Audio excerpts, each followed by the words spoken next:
Justin or that PlayStation nerd here, and on this brief exam, I'll be talking about Persona 5 Royal.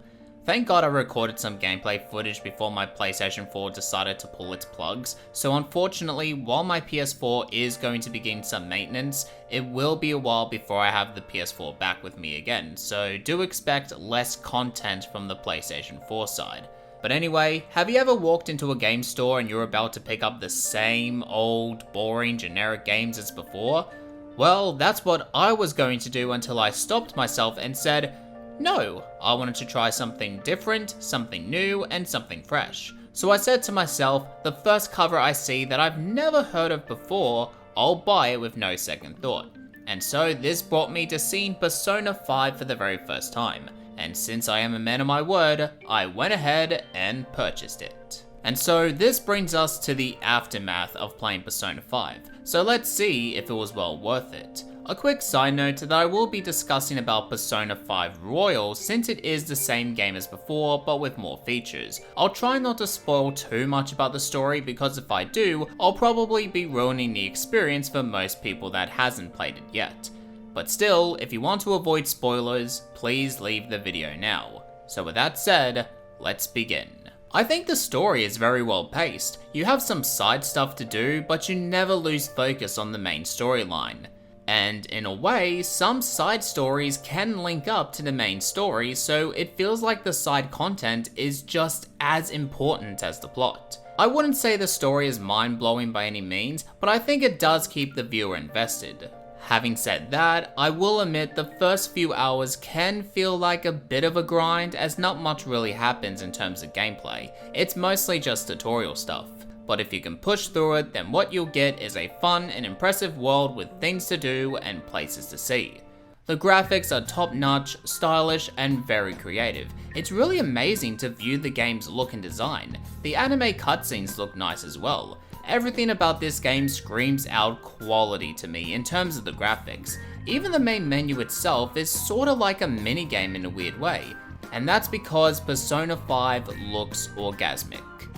I don't use that word very often, but it does feel like it. The gameplay is divided into 3 parts. The first part is the JRPG side of things. Talking to people, making connections, answering their questions, improving your character via the social stat, and just being a regular high school student. The characters you get to talk to have some really good personality, and you feel for these people when they have a confession they want to get off their chest. I didn't care too much about Ryuji at the start, but then as the months go by, he becomes one of my best mates, and all I want for him to do is to succeed in life. There's a lot of things to do in your spare time, including watching movies, fishing, studying to be on top of the class, hanging out with your friends to raise your confidence, and a whole lot more. And I really mean that. At first, it may seem overwhelming for first-time players, but as the game suggests, just take your time, don't rush it, and make each moment count.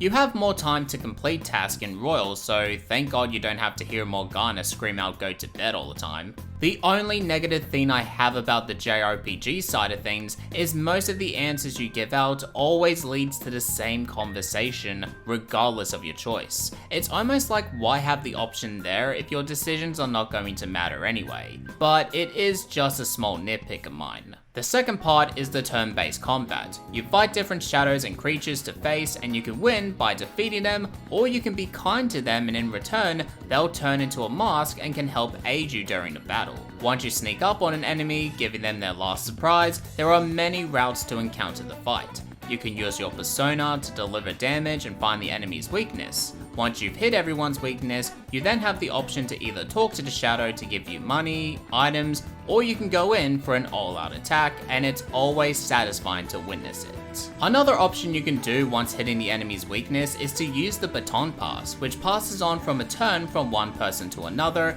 giving that person an attack boost. And many other party members can do their own unique moves, depending on their confidant rank.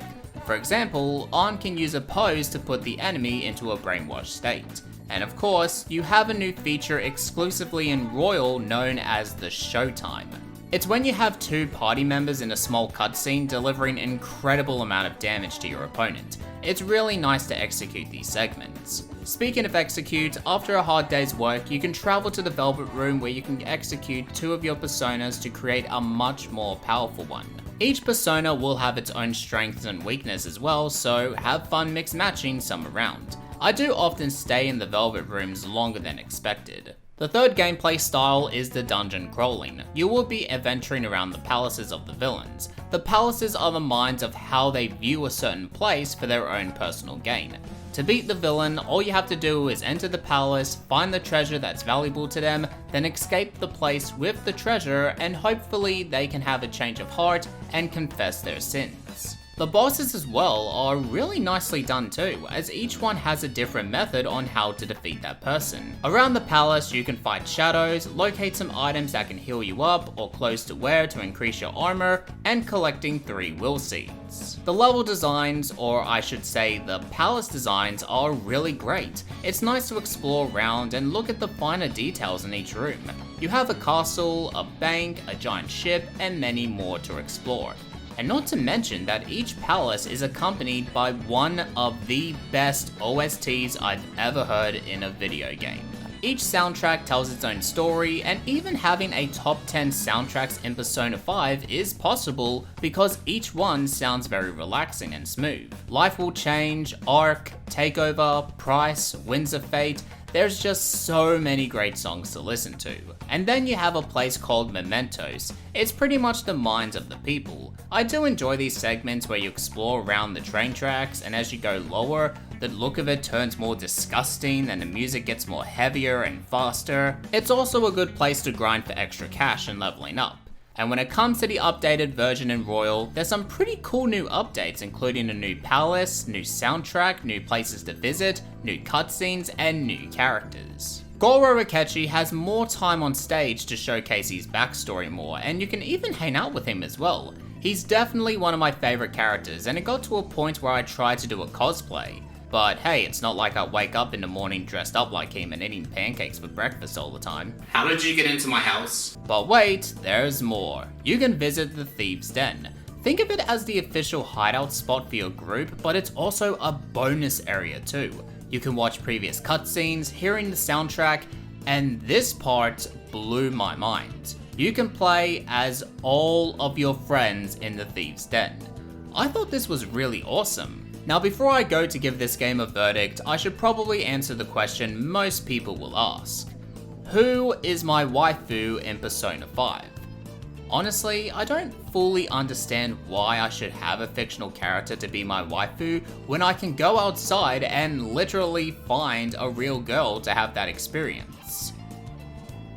But having said that, I would have to pick Makoto. She's amazing. Okay, so with that out of the way, let me say that Persona 5 is a one-of-a-kind video game, and only a few games out there can achieve that status in my point of view. The first Persona 5 game was definitely great, but it did left me with some unanswered questions I had. But thanks to the new update in Royal, Persona 5 can cement itself as a classic. And I can't believe I'm about to say this, and it may or may not shock a few of you watching, but Persona 5 Royal is my new favorite video game of all time. Yes, it beats Crash Bandicoot 2 Cortex Strikes Back, Ratchet & Clank 2 and 3, Fallout New Vegas, CTR Crash Team Racing, and Undertale to name a few. As soon as I realized that, my childhood heart left my entire body.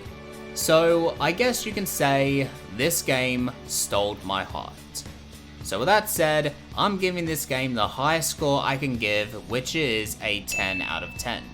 Only a rare number of games can get this kind of treatment, and this is one of them. I know I said a couple of nitpicks, but keep in mind, every game has faults, but if you can look past that, then it doesn't really matter a whole lot. I highly recommend you give this a try, but of course, I can understand why people don't want to, because it is a JRPG after all, and it's not your typical first-person shooter or a battle royale video game.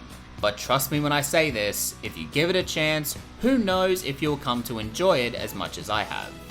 Now if you excuse me, I'm off to finish my pancakes. I thank you all for watching, and I'll catch you all next time.